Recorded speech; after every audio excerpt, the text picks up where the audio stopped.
Hello and welcome to a fourth video on Houdini Python scripting.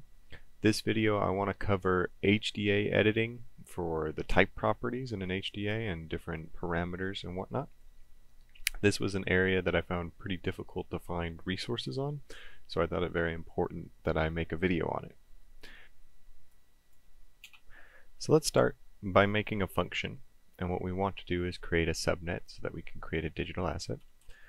So let's just say create HDA is what our function name is going to be called. And the first thing we need to do is grab the OBJ level so that we can create a subnet within it. The OBJ level is a node, as we have seen in previous videos. And we need to create our subnet in this OBJ level. Create node subnet, and we'll just call it example subnet.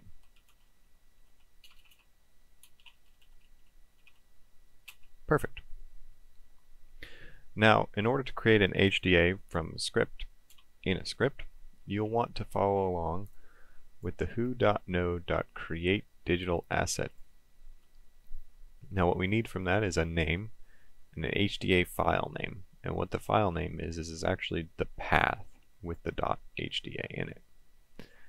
So the way I like to do that is if I have my subnet, which already has a name to it, I'll create a name. I'll just use that name.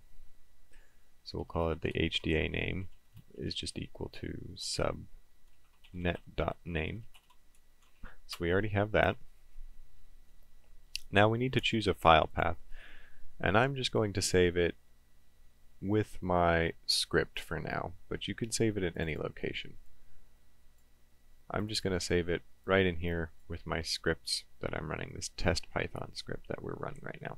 So I'm just going to take this file location, and we're going to call it file location, file lock, and we'll print that right there. Now, an important thing to keep in mind if you're on Windows or on any other system that has backslashes rather than forward slashes is Houdini likes forward slashes. So a way to fix that is if we update file lock by saying file lock is equal to file lock dot replace, and what we're going to do here is replace the OS, which we'll need to import OS up here real quick, because we're changing this directory. So we'll need the os.path .sep is what we're going to grab, and we're going to replace it with a forward slash like that. Now if we print this real quick, if we just print file lock and we run our script here, let's save this, and we'll update our example tools so that we're using our file lock and not our create, or sorry, we'll do our create HDA rather than our create example.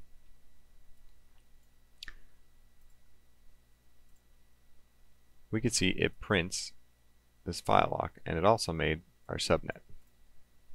Perfect. But we need to further edit this file lock so that it has the HDA, as we saw from our asset creation. It needs this name.hda. So we'll just update this one more time, this variable one more time. File lock plus, we'll call it forward slash, and then we can do another plus here and do HDA name and add to the string even more .hda, like that. Now if we print our file lock,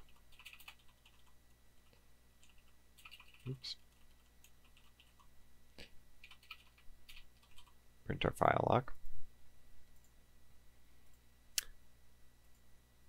we can see that we get our example subnet.hda. Perfect. So now we can create our digital asset by calling the create.digitalasset. So let's do that real quick. So we'll call our HDA asset is going to be equal to our subnet, which is our node, dot create digital asset. And we have our name, which is our HDA name that we determined earlier. And we have our file location, which is our file lock. And then after this, we can determine, as we see here from our create digital asset, we can determine a description if we want any. By default, it's none. Minimum inputs and any inputs or outputs, minimum inputs and maximum number of inputs and all that stuff. We can set that here if we want to, but for now I don't want to do that, so I'll just save it like this. Now if we run our script, boop, it will take a minute, but we can see that this is now a digital asset. It's got a different shape than the subnet. It doesn't have any more inputs or anything like that, and we can see in our file location that we've created our HDA. So now I want to dive into the more important thing that I want to cover, which is editing the UI of this HDA, this stuff down here. And I found it to be kind of annoying. So that's why I want to share this information with you. The first thing that I want to demonstrate is hiding files like this subnet and the transform, which can be done by hand if you just go up to the parameters, click on this parameter that you want, and you set invisible. Just like that. I want to do this in a script. And it's done a bit differently than the documentation would lead you to believe. So what we want to do first, and when we're editing any sort of UI for a digital asset, we need to grab what is called a parm template group. The parm template group of our HDA's definition. So there's a few things we need to do first, which is we need to get our HDA definition, and then we need to get our parm template group. So let's first get our HDA definition. HDA def. And this is pretty simple. All you need to do is have your HDA asset, call its type. So we understand that, so the script understands that it's an HDA, and then we call its definition. And this will give us the HDA's definition. Now whenever you're editing the HDA's UI, you want to make sure you're updating this HDA's definition and not just the subnet or the node itself. You're actually going to update the HDA. So let's do that. So let's grab the parm template group of the HDA, and I'm going to call it the HDA parm template group, PTG. We do that by grabbing our HDA definition and calling a function called parm template group. And this will copy this UI that the HDA currently has and store it in this variable. And we can edit this variable from here, and it won't affect the HDA as long as we're editing it. We then have to reset the definition at the end once we have our UI elements updated to a point that we would like. So let's start by just trying to hide the transform and subnet group. So the first thing we need to do is find the transform and the subnet group. And the way we're going to do that is we're going to search our parm template group for the folder transform and subnet. So let's do that.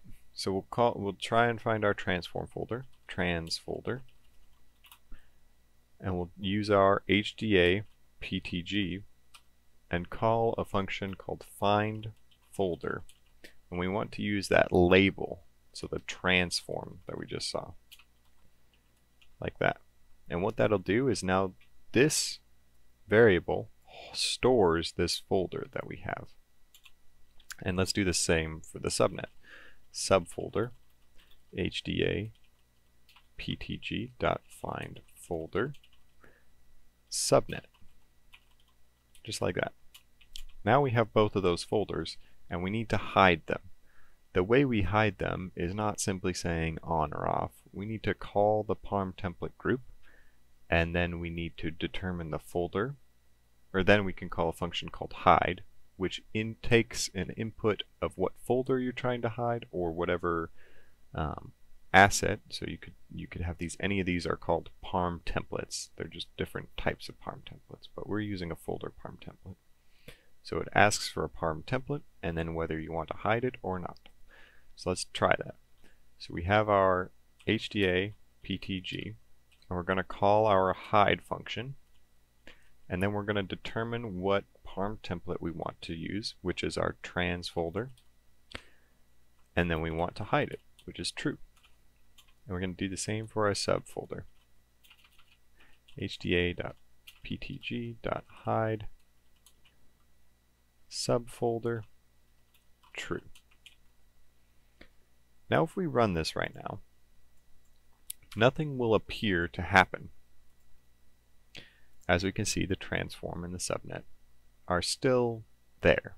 The reason for that is because our copy has these changes, but we didn't reapply our copy to our HDA. So any changes you make to your parm template group, you want to make sure you set the definition back to that parm template group. And this is done by taking your HDA definition and calling set parm template group, and then reintroducing the parm template group, which we called HDA ptg. Now if we save this and we delete that and we run this again,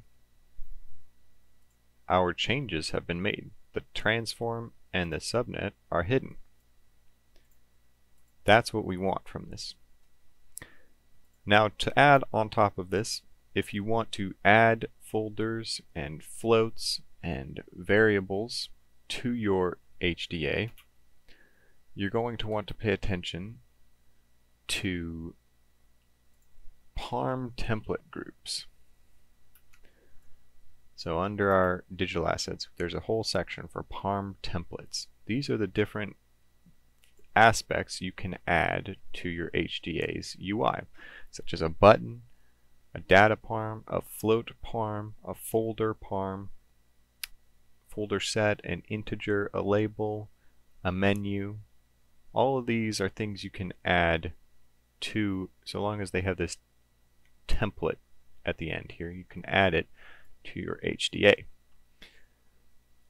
And this is done by a very similar way. We need to take our parm template group and we need to edit it, and then we need to reset it.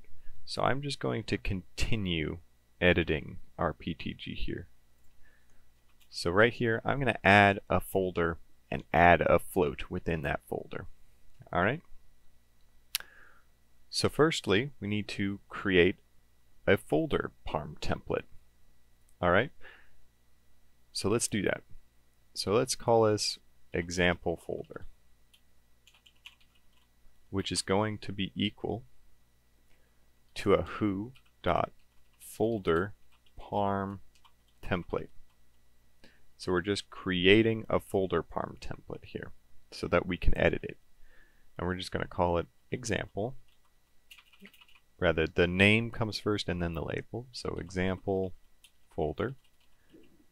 And then the label, which is the viewed thing. Example folder. Perfect.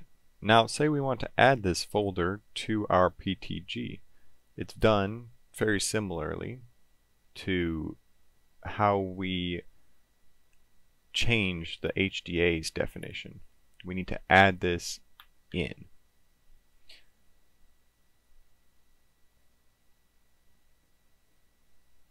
So we have our parm template group and we want to add this folder.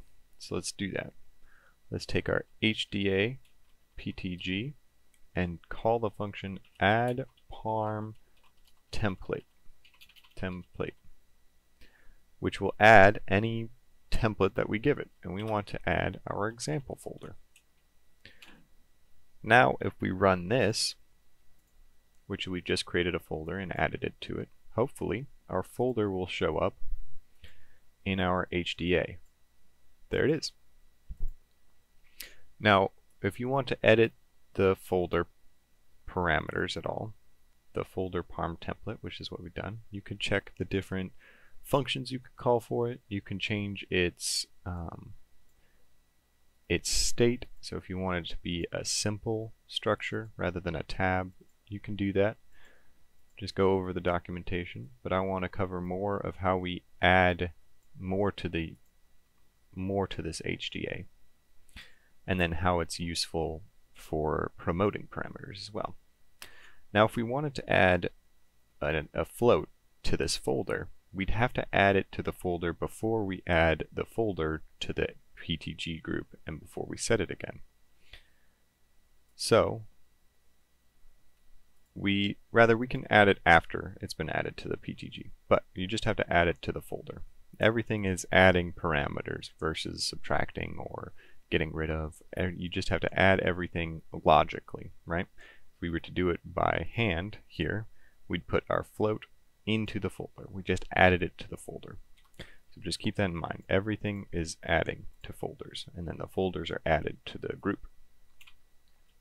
So let's create our example float, which is going to be a who.float parm template. We can call that example float with a label of example float. And we want to add this float to our folder. So we're going to take our example folder dot add. Seems I forgot something up here. Or maybe it's just freaking out. Yeah, it's just freaking out. Add parm template. We're going to add our example float.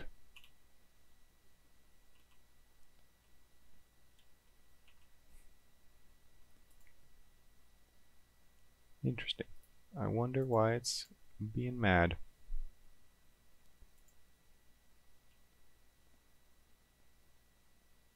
Oh, because this is a period. My bad. And this is why it's helpful to have external software, as I demonstrated in one of my earlier videos. So you can see errors like that, whereas Houdini doesn't do a great job of showing those kind of errors. Anyhow, so we have our example folder, and we're adding parm template example float.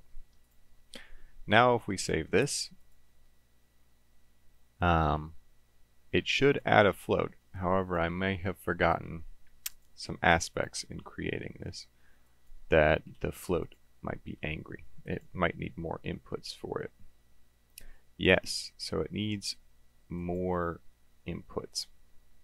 So if we check our documentation over here for our who.float parm template, we need a name, a label, a number of components, its default value if we want to apply that. But these three things are what is needed.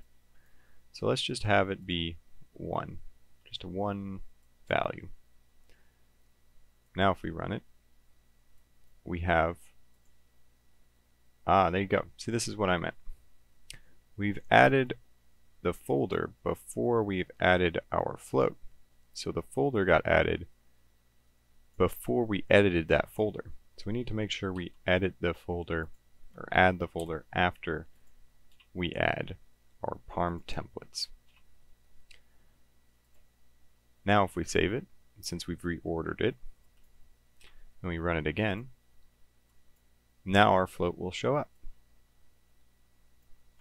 And this is kind of the process, and this is why I wanted to share this video, is because there's these annoying little tidbits that happen when editing an HDA component. So I hope this helps and you can understand that adding the different parm templates at different times will allow you to create almost any sort of UI that you want for your digital assets.